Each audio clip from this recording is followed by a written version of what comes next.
Morning and welcome to the first ever episode of Power TV.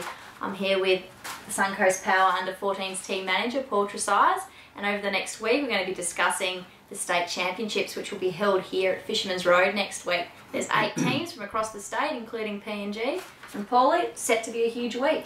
Going to be a huge week, Stace. Thank you very much for the intro. PNG not quite in the state of Queensland, just a little bit further north, but gee whiz, they bring a great cultural addition to the championships, and we look forward to seeing them next week. And the Suncoast Power play them first game on Monday morning at 10 a.m. Yeah, that'll be excellent. And I hear the PNG boys are staying locally as well.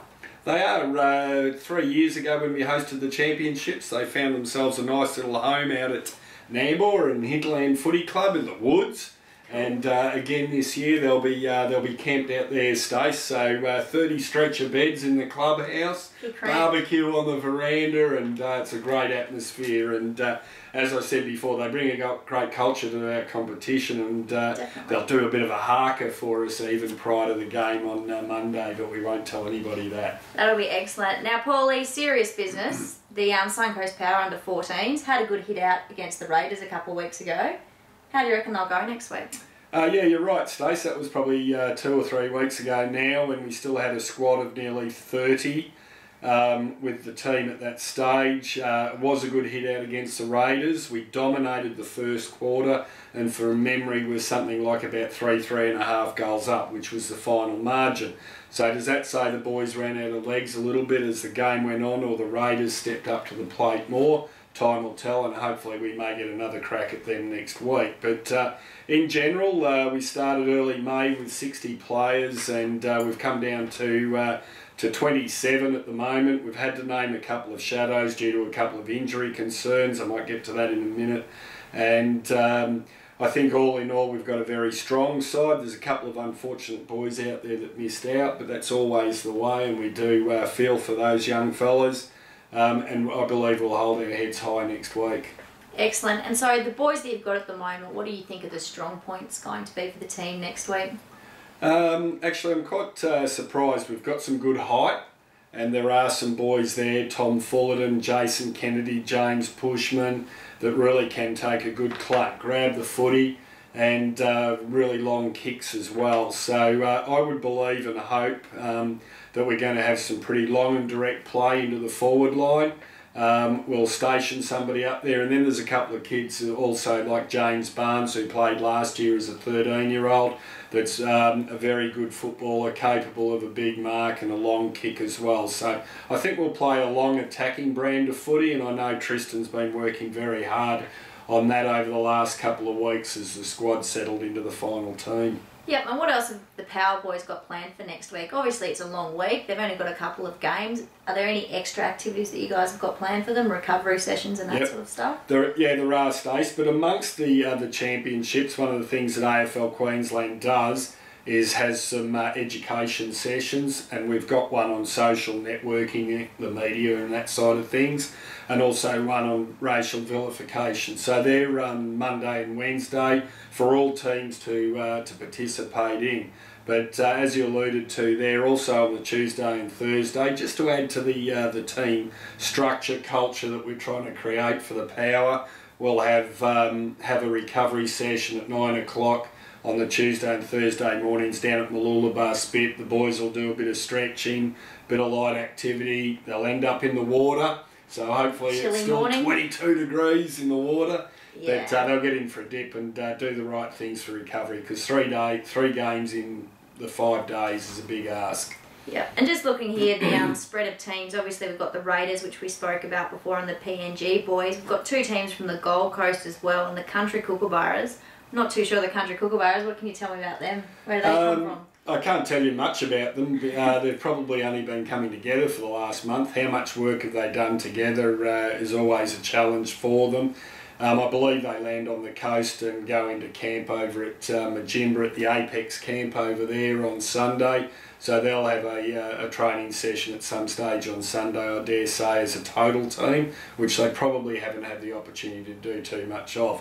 We always find with the Kookaburras that as the week goes on, as we get to the day 3, they are a far better and stronger side because they've got some cohesiveness amongst themselves over a couple of games. There's players in that team from Rockhampton and North, far North Queensland, so the Cairns, the Townsvilles and the Mackays make up that country Kookaburras, so I dare say a strong team it'll be. And also the Bushies are down here. They always seem to compete very strongly in both the 16s and 14s division. And the Taipans, how do you reckon you'll stack up against those two teams? The Taipans traditionally have been fairly strong. The Bushies have traditionally been very strong. We don't like the Bushies some days. So they always seem to pip us at the post, the Bushies, when we have come up against them at the final end of the carnival. So there'll be two strong sides, and the Gold Coast aren't as strong as they were a couple of years ago when there was just the one side.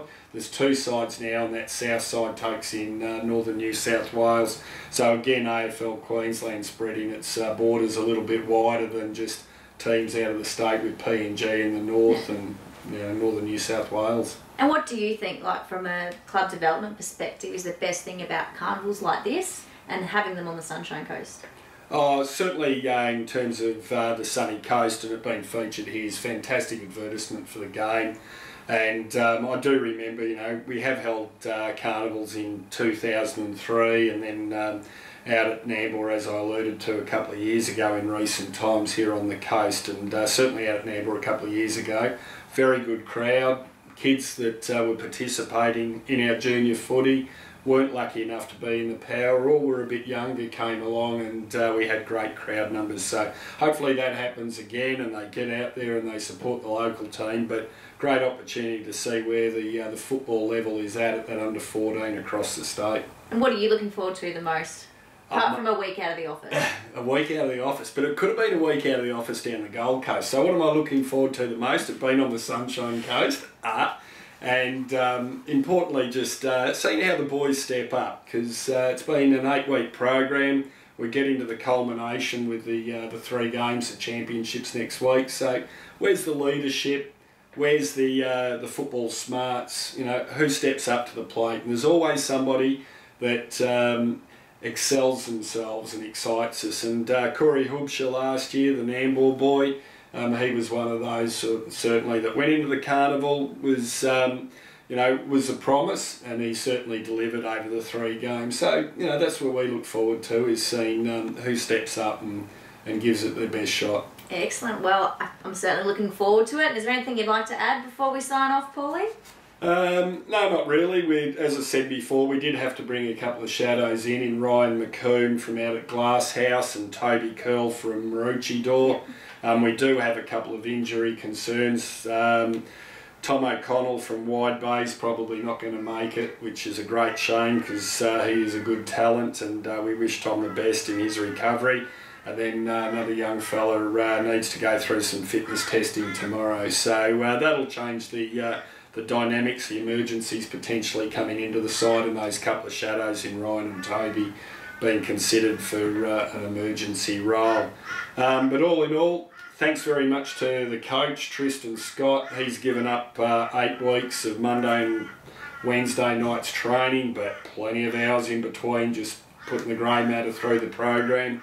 And he's been very well supported by Trevor Larkins, Justin Pritchard and Dane Frew as assistant coaches. So well done to those 4, and we look forward to getting together on Monday morning as a team and giving it our best representation for the coast. Excellent. Well, best of luck, Paulie, and no doubt we'll catch up with him somewhere next week. Until next time, power on.